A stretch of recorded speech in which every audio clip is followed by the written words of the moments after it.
Bonjour à tous et bienvenue à ce nouveau Good Morning Market. Nous sommes le lundi 3 juin 2019. La semaine dernière, nous avons assisté à une baisse des indices boursiers, mais également une baisse du pétrole brut. Cela est dû à un enlisement de la guerre commerciale. Je vous rappelle qu'en fin de semaine, Donald Trump a annoncé qu'il allait instaurer une taxe sur les produits en provenance du Mexique, et ce, tant que les flux migratoires illégaux ne sont pas totalement stoppés.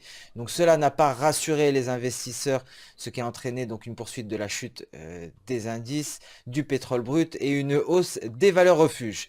Passons sans plus tarder au calendrier économique du jour, donc un calendrier économique qui sera dominé par les PMI manufacturiers. Nous avons pris connaissance tôt ce matin du PMI manufacturier en Chine à 3h45, un PMI supérieur aux attentes à 5,2, supérieur à 50,2, pardon, supérieur à 50. Nous avons également pris connaissance de données en provenance de Suisse, donc des données sans grande surprise dans le consensus. À 9h55, nous avons pris connaissance également du PMI manufacturier en Allemagne, donc pas de surprise également à ce niveau-là avec un PMI manufacturier à 44,3. Nous avons également pris connaissance du PMI manufacturier en zone euro à 44,7 comme l'attendaient les anticipations. Et nous prendrons connaissance à 10h30 du PMI manufacturier en Grande-Bretagne. Cet après-midi à 15h45, le PMI manufacturier aux États-Unis. Et enfin, l'ISM manufacturier aux États-Unis à 16h. Donc une journée clairement dominée par ces PMI. Passons sans plus tarder à la plateforme Xstation 5, donc devant vous une représentation graphique du dollar index en données journalières, donc un dollar qui continue son repli et vient tester sa Kijun journalière à 97,52. Cependant, la tendance haussière sur le billet vert est toujours d'actualité, tant que le dollar index est au-dessus de ce niveau de Kijun, mais également tant que le RSI se situe au-dessus de cette limite des 50. Donc tendance haussière, toujours d'actualité pour le moment sur le billet vert. L'euro-dollar, quant à lui, rebondit sur le support des 1,1130 et vient tester sa Kijun journalière qui représente les 1,1185. Je vous rappelle que l'euro est sous pression actuellement et depuis la semaine dernière suite aux tensions entre Rome et Bruxelles, mais également suite à la publication de données d'inflation assez décevante en provenance de pays membres de l'Union européenne.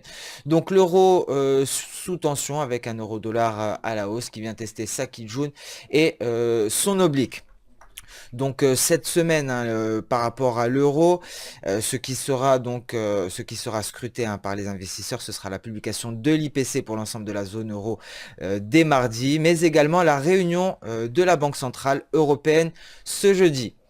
L'USD-Yen, quant à lui, poursuit sa chute. Donc, je vous rappelle que le yen bénéficie de son statut de valeur refuge, ce qui permet à l'USD-Yen de venir franchir son oblique de long terme avec un USD-Yen qui pourrait aller chercher le niveau des 107,67. L'USDMXN à présent, donc USDMXN qui se stabilise. Je vous rappelle qu'en fin de semaine dernière, l'USDMXN avait affiché la plus forte hausse du marché d'échange suite à l'annonce de Donald Trump quant à ce nouveau tarif douanier.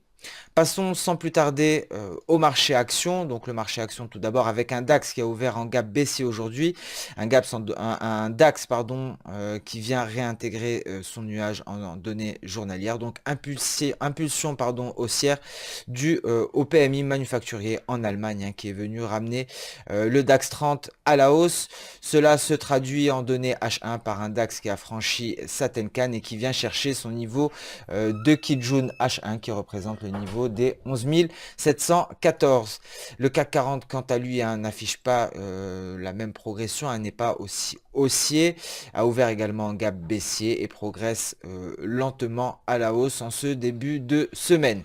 L'US 500, quant à lui, devrait être toujours un baissier aujourd'hui. Je vous rappelle que par rapport aux indices américains, nous aurons énormément de données de première importance cette semaine.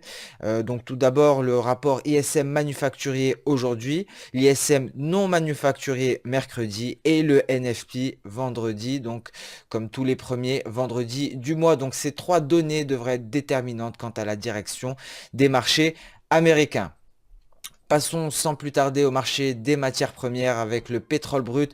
Pétrole brut en net repli la semaine dernière qui a franchi son retracement de 50% de Fibonacci et s'échange actuellement au-dessus du retracement des 61,8%. Donc je vous rappelle que c'est l'escalade des tensions commerciales qui pèse sur l'or noir, car il faut savoir que cette guerre commerciale devrait peser sur la demande mondiale de pétrole, et cela malgré donc la décision des pays de l'OPEP+ de réduire la production pour soutenir les cours de pétrole.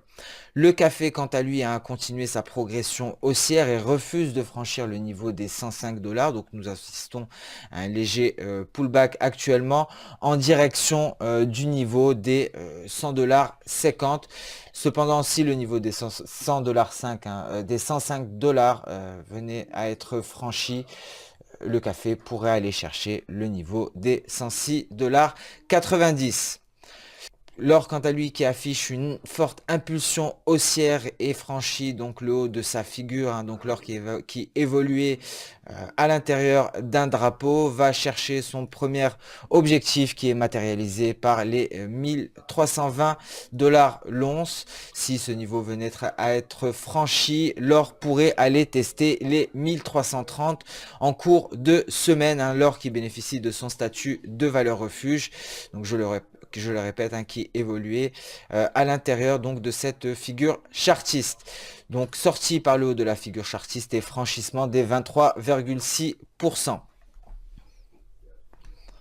Ce Good Morning Market touche à sa fin. Je vous remercie de l'avoir suivi avec attention. Je vous donne rendez-vous dès demain pour un nouveau point marché. En attendant, je vous souhaite une excellente journée et une bonne séance de trading.